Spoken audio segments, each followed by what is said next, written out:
नीली बस तो मिल गई, लेकिन इसमें सीट नहीं थी पीछे एसी में, तो हम लोग बाहर ऐसे बैठ के गर्मी में जा रहे हैं ओंकारेश्वर तक। बट यार चलो ठीक है, कोई दिक्कत नहीं है, ज़्यादा किलोमीटर ही है, इट्स नॉट टू फार।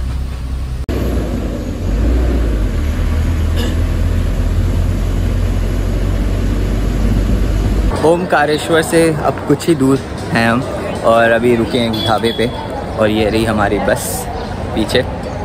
हाँ, एसी में नहीं जा रहा हूँ मैं तो नॉन एसी में जा रहा हूँ। 200 रुपये का टिकट लगा, ऐसे 250 रुपये का एसी का, लेकिन सिर्फ वो हमें एसी बस में आगे बैठा के ले जा रहे हैं नॉन एसी में, तो इसलिए 50 रुपये का डिस्काउंट।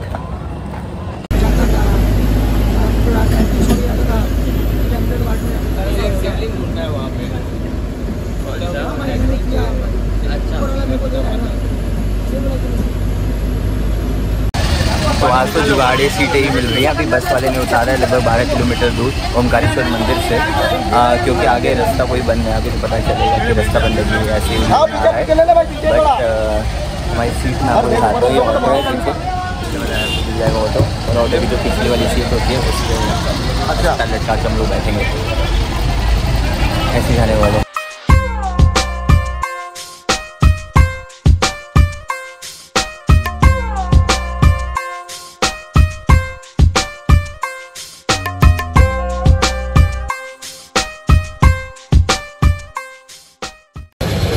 तो ये हम लोग आ गए हैं आखिरकार ओंकारेश्वर मंदिर के जो धाम में। सामने आपको दिखेगा श्री ओंकारेश्वर मंदिर की दूरी 500 मीटर है इस रास्ते से। और अभी कुछ दिन पहले आप लोगों ने न्यूज़ में सुना होगा कि जो शंकराचार्य हैं, आदिशक्ति शंकराचार्य जो हैं, उनकी एक प्रतिमा बनी है, बहुत बड़ी सी, बहुत सुंदर सी, तो वो आपको वहाँ पे देखने को मिल जाएगी। चलेंगे यहाँ से निकलकर दर्शन करके, पहले चलते हैं स्नान करेंगे माँ नर्मदा के जल से, और फिर उसके बाद चलकर दर्शन करेंगे महादेव के।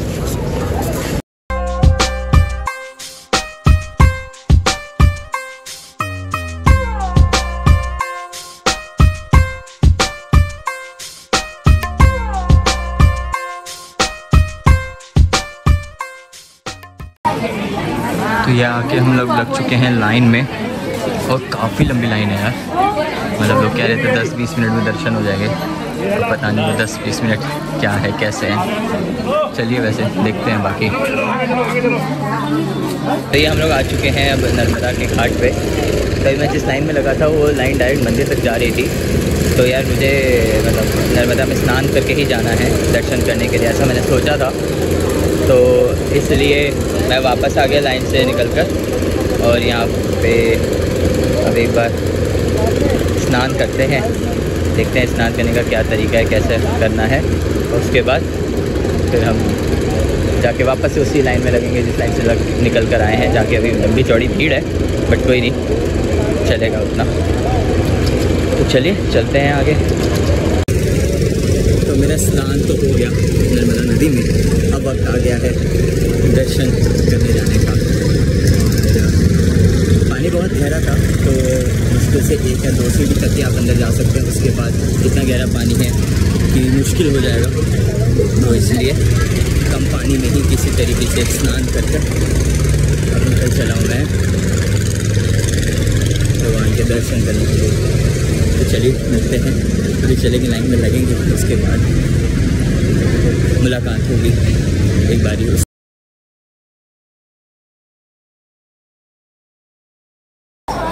तो फाइनली मेरे दर्शन हो गए, मेरे 7वें ज्योतिर्लिंग ओंकारेश्वर के भी। और ये अभी तक की मेरी लाइफ की सबसे मुश्किल दर्शन रहे हैं। मैं ये मतलब मैं कह सकता हूँ इट वॉज टू हार्ड यार। मतलब मेरे को लगभग 4 घंटा लग गया एंड बहुत मुश्किल हो रहा था अपना गुस्सा कंट्रोल करना। ठीक है कि वो लोग लाइन काट के आ रहे थे और इतनी भीड़ थी। मतलब आई डोंट नो यार कि क्या बोलूँ मैं। जैसा लोगों ने बताया था कि महाकालेश्वर में होगा, वो सेम चीज़ मुझे ओमकारेश्वर में देखने को मिली, बल्कि महाकालेश्वर में देखने को नहीं मिली। तो जितना सोच आया था, मतलब जो एक्सपेक्टेशंस थी उससे तो बिल्कुल उल्टा हुआ। और दर्शन भी मतलब बहुत हल्के से हुए हैं कि बाहर खड़े होके ना, मतलब जो एक बहुत हल्का सा नज़र मारा बस ओमकारेश्वर महाराज पर, और उसके बाद बाहर खड़े होके ध्यान लगाया उसको याद करने के लिए कि मैंने क्या देखा है, सो दैट कि वो हमेशा मेरी यादों में रहे। लेकिन 4 घंटा लगाने के बाद वो सिर्फ हल्की सी झलक पाना, ये भी अपने आप में एक बहुत बड़ी बात है। कई लोगों को तो यूँ ही निकाल दे रहे थे, किसी को कुछ दिख भी नहीं रहा था। और एक्चुअली नीचे की तरफ है तो और दिखना मुश्किल होता है। और यहाँ की जो व्यवस्था है वो तो बहुत ही ख़राब थी। लोग इवन चिल्ला भी रहे थे कि व्यवस्था सुधारिए, मतलब जैसे हर हर महादेव के लोग चैंट वो नारे लगाते हैं, वैसे ही व्यवस्था सुधारिए के भी उन लोग नारे लगा देते। तो एनीवेज बहुत हो गई कंप्लेन। तो मैं भी बैठा हूँ नर्मदा के तट पे और अब मैं जाऊँगा यहाँ से आगे। वो देखिए सामने जो पुल दिख रहा है, उधर से करके मैं उस साइड जाऊँगा। ये पुल को पार करके, इसको झूला भी बोला जाता है। तो इस झूले पे झूलते हुए मैं उस साइड जाऊँगा। मैंने अभी तक सुबह से कुछ खाया नहीं है। एक्चुअली क्या हुआ कि सुबह इतना सब कुछ जल्दी में हुआ कि मुझे खाने का याद नहीं रहा। और जब तक मुझे याद आया तब तक मैंने सोचा कि यार अब तो ओमकारेश्वर के दर्शन करने जा ही रहे हैं, तो क्यों ना व्रत ही रख लेते हैं। तो सिर्फ पानी पे और एक नींबू पानी का मैंने गिलास लिया था, बस उतने पे मैं अभी तक चल रहा हूँ। रात हो चुकी है और कल रात का ही खाया हुआ है जो खाया हुआ है। So I think it's been 24 hours I haven't eaten, like it's been 24 hours I haven't, it's been 24 hours, I haven't ate anything. So चलिए अभी चलेंगे उस साइड चलते हैं, फिर देखते हैं कुछ खाने को मिलता है तो कुछ खाएंगे। और अभी रहने का भी जुगाड़ ढूंढना है। So wish me luck, let's see. जब आप मंदिर से दर्शन करके नीचे घाट की तरफ उतरते हैं तो यहाँ से आपको वो सामने जो पुल है उस पर जाने के लिए आपको ये रास्ता मिल जाता है।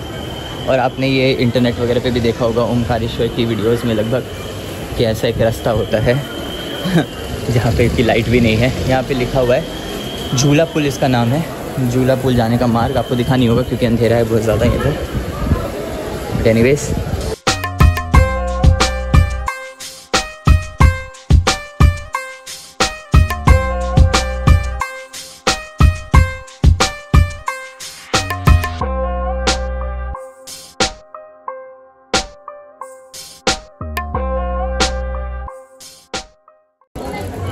ये हम लोग आ चुके हैं उस झूले वाले पुल पर।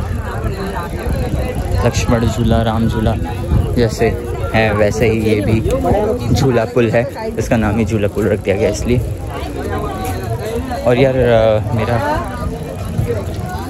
और यार जैसा कि आप लोगों को पता है कि मेरे कैमरे की स्टेबलाइजेशन ख़राब हो गई है, तो आपको ऐसे ब्लरी सी वीडियो अभी दिखेगी। यार मतलब ये इसका पैटर्न भी नहीं समझ में आ रहा कि इसको कैसे फिक्स किया जाए। मतलब ठोक की चीज़ें ठीक हो जाती तो देते हैं, पर ठोक के भी नहीं हो रहा है ये ठीक। अमेरिकन फ़ोन है ना तो ये समझता नहीं है ठोकने वाला जो साइन है। बट एनीवेज ठीक है।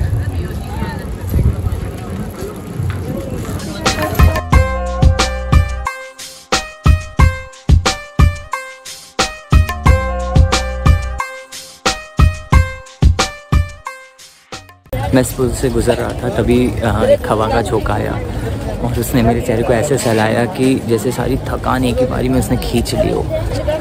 क्योंकि ये जो 4 घंटे थे ना last, it was I want से हॉरिबल, क्योंकि वो बहुत ज़्यादा एक्सेजरेटेड वर्ड हो जाएगा, but again it was like not less than horrible also. So I felt like tired I can say. मतलब बहुत सारी मिक्स्ड फीलिंग्स हैं उस 4 घंटे के बारे में। So I needed this you know caress of the nature. तो मैं बैठ गया यहीं पे पुल पे ऐसे ज़मीन पर, हमको दिखेगा अगर नीचे तो सब लोग बैठे हुए हैं यहाँ पे अगल बगल में। तो मैं भी बैठ गया, है ना, चिल होना चाहिए यार। तो अब बस इसको फील कर रहा हूँ। अभी बस कहीं रुकने की जगह नहीं है, मुझे नहीं पता मैं कहाँ रहने वाला हूँ, कहाँ सोने वाला हूँ, बट ठीक है। बट लेकिन मुझे ये विश्वास है कि अगर मुझे कहीं नहीं मिलेगा तो I can sleep on the Ghats. यार बनारस से यार हम लोग कुछ भी कर सकते हैं। तो अब बारी आ गई है ममलेश्वर महादेव जाने की। तो ज़्यादा देर हम लोग यार बैठ नहीं सकते क्योंकि हमारे पास टाइम का क्रंच है। अगर अभी नहीं किया तो ज़्यादातर जितने भी धर्मशाले होते हैं, क्योंकि मैंने सोचा मैं धर्मशाला में रुकूंगा, तो जितने भी धर्मशाले होते हैं वो लगभग 9 बजे तक लास्ट बंद हो जाते हैं, 9 या 10 बजे तक। इसलिए हमारे पास सिर्फ 2 घंटे हैं, 2 घंटे में हमें दर्शन करने हैं ममलेश्वर की भी। तो चलिए घूमते हैं कि मंदिर है किधर। और अच्छा उधर से ही जा रहा हूँ मैं, तो चलते हैं मंदिर और दर्शन करते हैं। ये हम लोग आ चुके हैं ममलेश्वर महादेव। इस मंदिर को भी बोला जाता है कि एक ज्योतिर्लिंग मंदिर है, बट ये अभी मतलब प्रूवन नहीं है।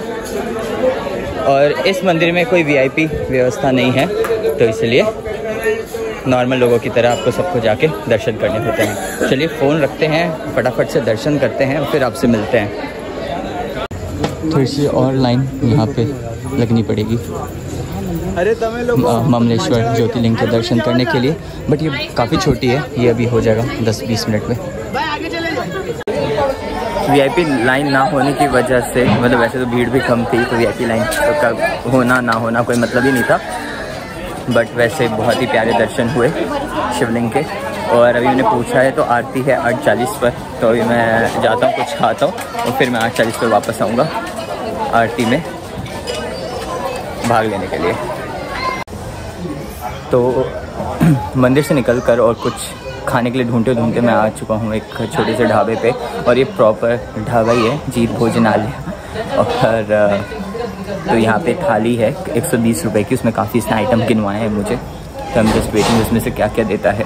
अभी मैं इससे पहले एक रेस्टोरेंट पे रुका, वहाँ पे 160 रुपये की सब्जी थी और 10-10 रुपये की तवा रोटी थी। मैं कहा यार ऐसे 200-300 रुपये का मैं खा जाऊँगा। मैं कहा भाई अकेले बैठने का तो ना खाऊँगा, वो भी ऐसी जगह पे बैठ के, रोड पे बैठ के, कोई मतलब है इस चीज़ का। तो दैट्स वाई आई वांटेड कि भाई मेरे को कोई थाली वाली मिल जाए तो ज़्यादा बेटर है। ये आई है फिर मेरी थाली, इसमें है रोटी, 2 रोटी, 2 बाटी, सब्जी है, कड़ी है, भिंडी मटर पता नहीं किस चीज़ की सब्जी में क्या है ये देखना पड़ेगा, कोई तो सब्जी है। और ये क्या है, ये आलू की कुछ सब्जी है और बाकी सलाद वगैरह। सही है यार 120 रुपये में। खाना बहुत ही ज़्यादा स्वादिष्ट था, मज़ा आ गया और भाई बहुत पेट भर के खा लिया। मैं तो सोचा चावल भी लेने के लिए कि कड़ी थी, तो मैं सोचा कड़ी चावल खाएंगे थोड़ा सा, लेकिन इतना ज़्यादा पेट भर गया कि भाई चावल तो छोड़ो पानी तक नहीं पिया जा रहा था। तो मतलब जितना व्रत किया उतना एक ही बार में ठूस लिया।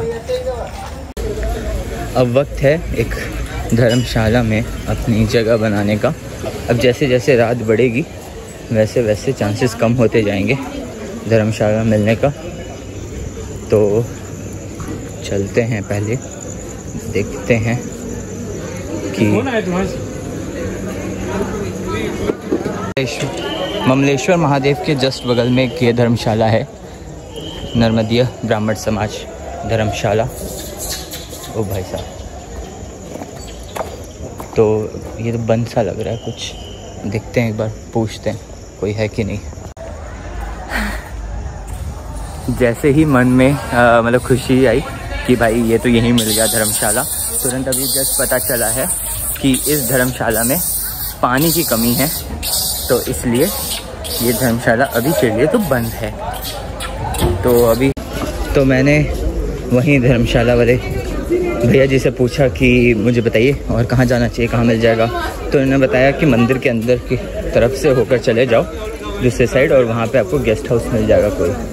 तो हैं यहाँ पे कुछ निवास वगैरह बने हुए हैं, इनमें पता करते हैं अगर कुछ मिल जाए रहने के लिए। तो यार वो जो भैया जी ने जो बताया था धर्मशाला, वो धर्मशाला नहीं गेस्ट हाउस जो बताया था, वो गेस्ट हाउस में तो उसने बोला कि भैया आपके लिए बड़ा महंगा मिल जाएगा वो रूम, क्योंकि आप अकेले हो। तो और रूम भी बहुत बड़ा रहेगा, तो इसलिए आप धर्मशाला किसी चले जाइए, वहाँ पे आपको बढ़िया मिल जाएगा। तो उसने एक रास्ता बताया है कि उल्टे हाथ पे पुल है, उल्टे हाथ पे रास्ता है, उसके उल्टे हाथ पता नहीं कितने उल्टे हाथ पे पता नहीं क्या क्या है। यहाँ मिलता है तो ठीक है, अदरवाइज़ मैं सोच रहा हूँ कि पुल पार करके वापस से नर्मदा के उधर चला जाऊँगा और वहाँ पे कुछ ले लूँगा, क्योंकि कल सुबह मुझे परिक्रमा करनी है और परिक्रमा करने के लिए मुझे उसके पास होना ज़रूरी है, क्योंकि मैं सुबह 4-5 बजे उठ के ही परिक्रमा अपनी स्टार्ट करूँगा।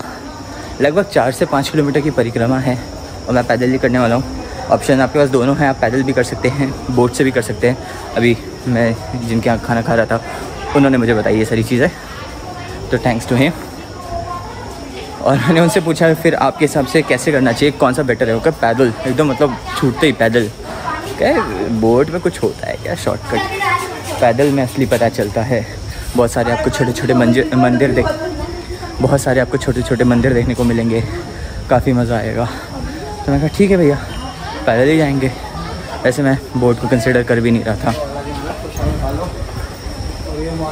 तो चलिए चलते हैं। जो आदि शंकराचार्य की मूर्ति बनी है वो आपको यहाँ से दिख जाएगा। कल सुबह आपको ले चलूँगा मैं वहाँ पे, अगर लोगों के लिए खुला है तो हम आपको ज़रूर उसे रूबरू कराएंगे। यह फाइनली मुझे धर्मशाला तो मिल गया है।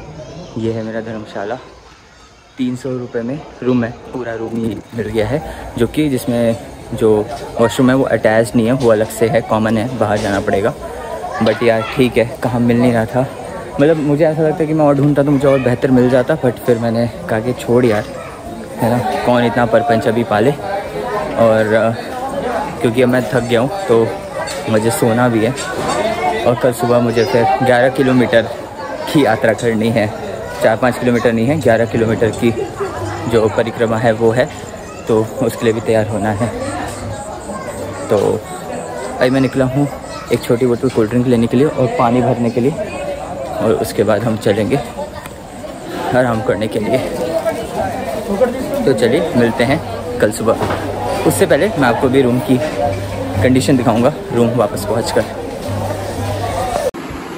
तो ये है आज का मेरा स्टे, जिस पर 2 बेड हैं, क्योंकि अपेरेंटली यहाँ पे एक बंदे के लिए सिर्फ बेड नहीं मिलता है, और यहाँ पे किसी का सामान पड़ा हुआ है, ताला चाबी है। ये बार नीचे देख लें, कोई सांप सूप तो नहीं बैठा है ना, कहीं पता चला रात में कोई सांप निकल रहा है। ठीक है यार, यही लाइफ है। आई नो ये मस्ट भी सही यार, 300 रुपये के लिए तो बहुत महंगा है, बट ये 24 घंटे के लिए, वैसे यहाँ मैं 24 घंटे रह सकता हूँ। तो कल बैग वैग ले जाने की कोई मतलब चिंता नहीं है, आराम से मैं यहाँ बैग रख कर जा सकता हूँ। तो चलिए अब वक्त आ गया है आराम फरमाने का, करने का। और मिलते हैं कल सुबह। ये वाला ब्लॉग यहीं ख़त्म करते हैं, ओंकारेश्वर का ब्लॉग रहेगा ये ख़त्म हो जाएगा, जिसमें हम ये भी दिखाएंगे कि हमने कैसे धर्मशाला ढूंढा है। ये जो धर्मशाला है ये उस पुल के पास है, जिस पुल के उधर आप ऑटो वाले ला के छोड़ते हैं, फिर आप पुल पार करके ओंकारेश्वर तक आते हैं, तो जहाँ पुल से उतरते हैं वहीं पे धर्मशाला स्थित है। तो आप लोग अगर आएँ और आपको मतलब स्टे चाहिए थोड़ी देर के लिए, तो यू कैन कम हेयर। या आपको नहाने की सुविधा नहीं मिलेगी, नहाने आपको अभी भी नर्मदा में ही जाना पड़ेगा। और यार इससे अच्छी बात तो क्या ही होगी, उन्होंने बोला कि नहाने का नहीं रहेगा, आपको घाट जाना पड़ेगा, कोई दिक्कत तो नहीं। मैं कहा अरे भाई ये तो कोई दिक्कत है ही नहीं है, तो रहता भी तो भी मैं घाट ही जाता नहाने के लिए। तो चलिए गुड नाइट बोलते हैं और मस्त नींद लेकर कल के लिए एनर्जी जुटाते हैं, बहुत सारी एनर्जी। चलिए मिलते हैं।